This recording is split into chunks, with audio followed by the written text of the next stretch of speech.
Newly elected German mayor stabbed.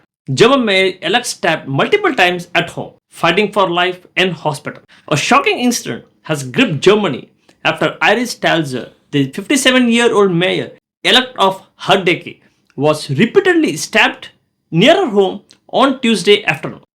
The brutal attack has left the newly elected official fighting for her life in hospital, prompting national outrage and a massive police response. Now let's dig into this story together on the AI podcast. Welcome to the deep dive. We focus on getting you the crucial context behind the headlines. And today, we're synthesizing a story that is, well, deeply shocking and complex. Yeah, the brutal attack on Iris Stalzer, the mayor-elect of Herdecke in Germany. It's really a collision, isn't it? Civic aspiration just shattered by this sudden personal tragedy. We've got a range of sources here detailing this incredibly fast shift from, a political win celebration To a massive police investigation. Yeah. All happening in this small town near Dortmund. So our mission today is to quickly break down what happened, look at that really extraordinary turn in the police investigation. Which turned inward almost right away. Exactly. And try to place this whole thing within the current German political landscape. Yeah, this is definitely more than just a crime report.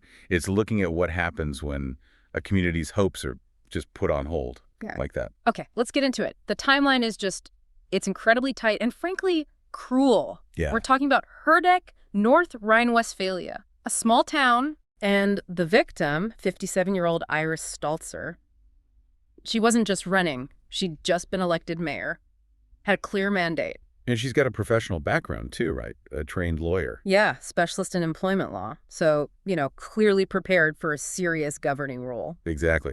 So you've got this successful woman, just won her election, and then boom, just days later, her life's on the line.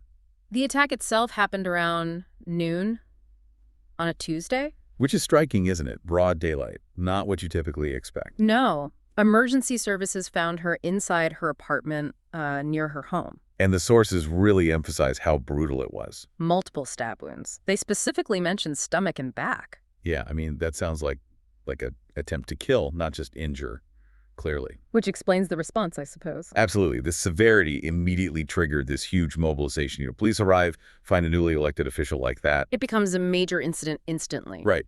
We're talking rescue helicopter, multiple emergency units, huge police presence, flooding Herdecke.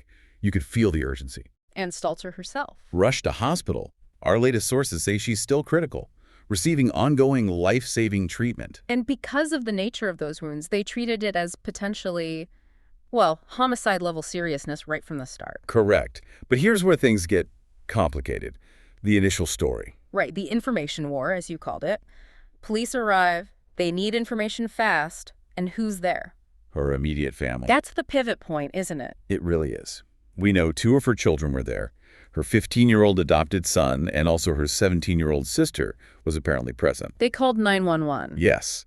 And the initial account, given specifically by the 15-year-old son, was that, quote, several men on the street had attacked his mother outside the home. Okay, so if you're the police, you hear newly elected leader attacked, several men on the street. Your mind immediately goes to political motive, doesn't it? Absolutely. You're thinking this could be an assault on democracy itself. And that's exactly how law enforcement initially reacted.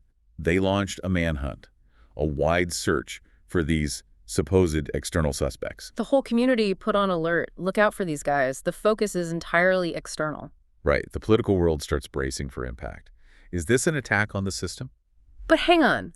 For the police to go from manhunt for street attackers to arresting her own son, that's an incredibly fast turnaround. It is. They must have basically dismissed that initial 9/11 story almost immediately.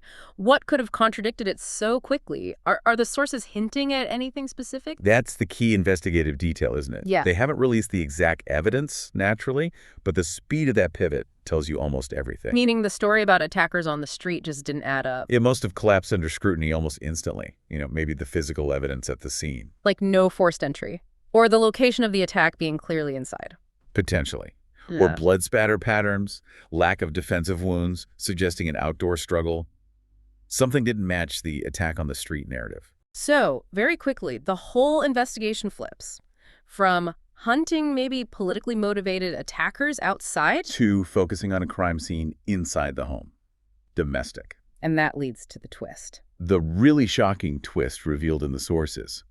Authorities arrested the 15-year-old adopted son in connection with the attack. Wow, that just completely reframes everything, doesn't it? Totally. It shifts it from this public, civic nightmare scenario To something intensely private and personal, even while the police are still piecing together the exact sequence of events. Yeah. And the sources mention the case might go to a homicide division? That's right, which suggests, despite the suspect being a minor, they're treating the severity of this with the utmost seriousness under the law. So the investigation is still ongoing. They're trying to figure out motive, the actual sequence. Exactly. But the arrest itself, combined with that initial apparently false report about external attackers, it raises huge questions about motive, right? Why make up the story about men on the street? Was it panic? An attempt to deflect? We don't know yet. But that initial manhunt was obviously scaled back pretty quickly once the focus shifted inwards. Okay, this shift is so important because it pulls the narrative away from potentially national political implications. And grounds it very firmly in private tragedy. Which brings us to the political side, because Iris Stalzer wasn't just anyone attacked that day. No, she literally carried the community's fresh mandate, their trust. She really did. She'd won that election just weeks before.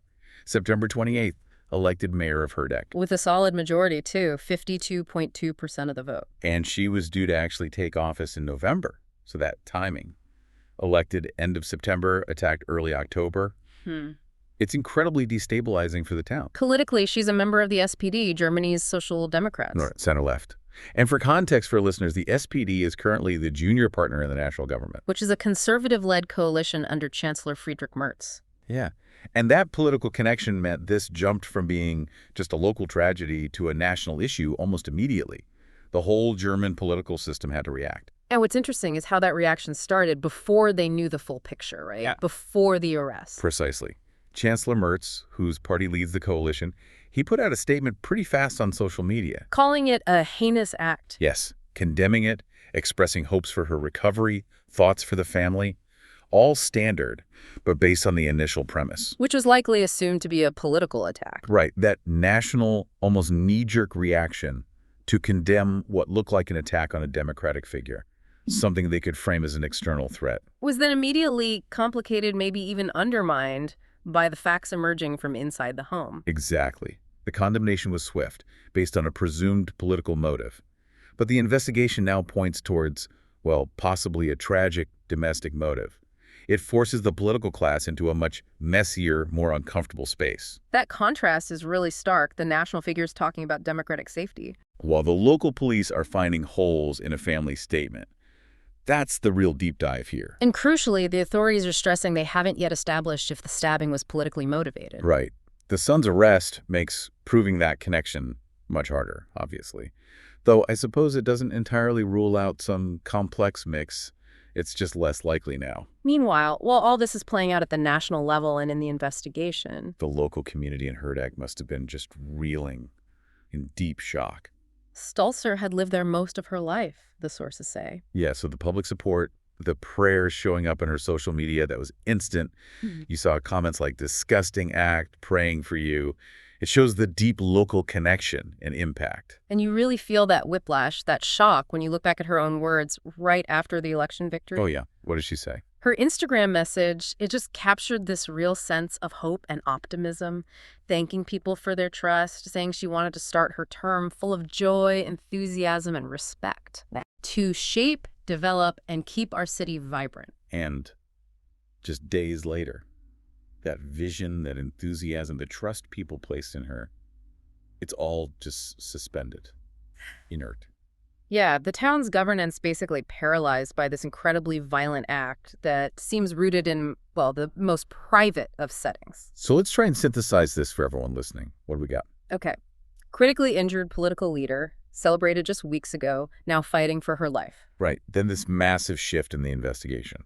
From hunting external political attackers. You arresting her own 15-year-old adopted son. And overlaying all that, you have the German political establishment reacting to one narrative. While the facts on the ground seem to point towards a deeply personal, probably domestic tragedy. The relevance here, I think, is huge. Yeah. Because this story really forces you to see how political life and personal catastrophe can just collide in these complex, sometimes baffling ways. Yeah, and law enforcement is stuck grappling with a case that blew up nationally but seems rooted in private issues. Exactly. They now have to carefully untangle that alleged false report from whatever the actual facts of the assault turn out to be. It definitely makes you think about the information we get right after a big incident, doesn't it? And how fast an official story can just crumble under evidence. Absolutely. And think about Herdecke now. It's left facing this huge civic vacuum.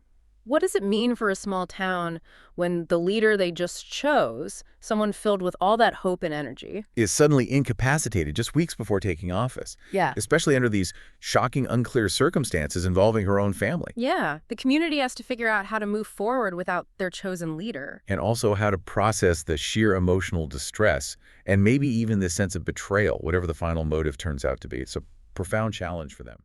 Well, this is very horrible. Okay, one question for you. What could have motivated such a brutal attack on a newly elected mayor? Don't forget to comment it. Thanks.